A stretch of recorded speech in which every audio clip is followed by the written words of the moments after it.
Sure, sir. I'll be happy to answer that.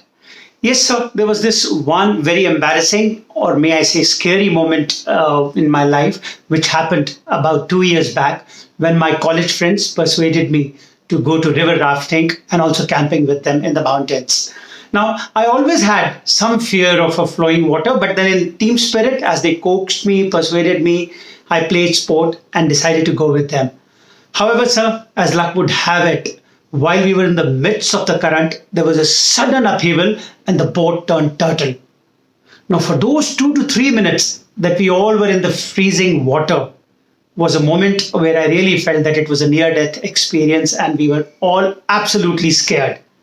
However, what I recollect is that those 2 minutes also helped me acquire some very vital leadership and team management principles. Now, as we all had the feeling, and I specifically, that we were about to sink, I made sure of two things. Firstly, with one hand, I was somehow tightly holding onto the railing of the boat and I just did not let it go. Even though the water was freezing and I was trembling, I made sure that I held onto it extremely tightly. The second thing was my friend, who was absolutely despondent and really shouting and in a very high state of nervous reaction at that moment. I didn't let go of his hand. And for about 2 minutes, well, while uncertainty prevailed whether we will eventually be saved or not, it was this ability to cling on to the strength in one hand and be a team player and help the other person, which made sure that I was really poised and remained strong. So as I look back, I think there are some very important leadership lessons from that experience.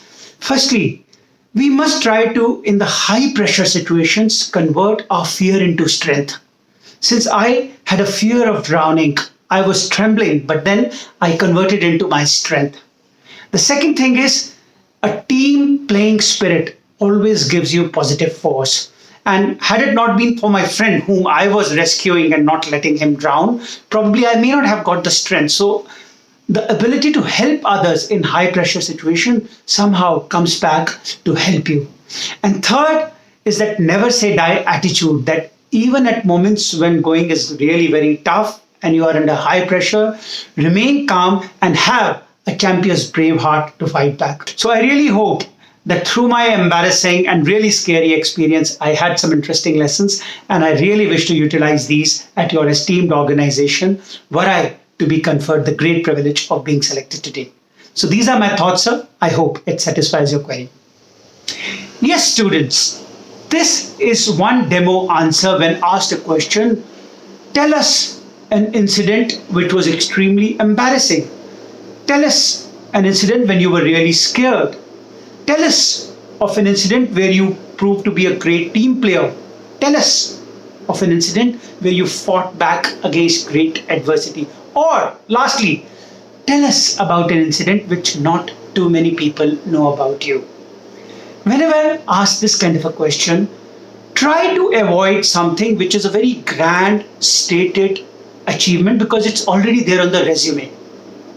When asked that tell us something which is lesser known about you or which people don't know much about you, focus on a small incident, a specific event, but choose something where the adversities were very high, you were generally surrounded by negative externalities. Basically, try to pick up something which can meet three criteria: a high pressure situation, a sudden development, and which stretch you to the extreme on certain virtue. So choose such an incident where you demonstrated skills to fight away negativity. The skills which you want to impress the interviewer with should emerge as your strong point.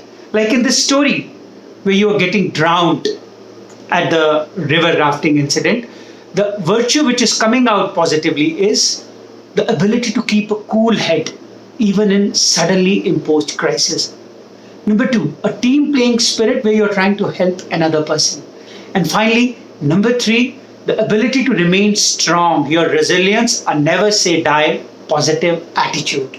So next time, when an interviewer asks you, tell us something which is very embarrassing or tell us a moment which you really felt very scared, don't just say anything which is very known, but think of something which is a small incident of your life and with which you can demonstrate certain positive skills which the company needs in the job description. All the best, and may the power of winning at Persona ever be with you. Thank you.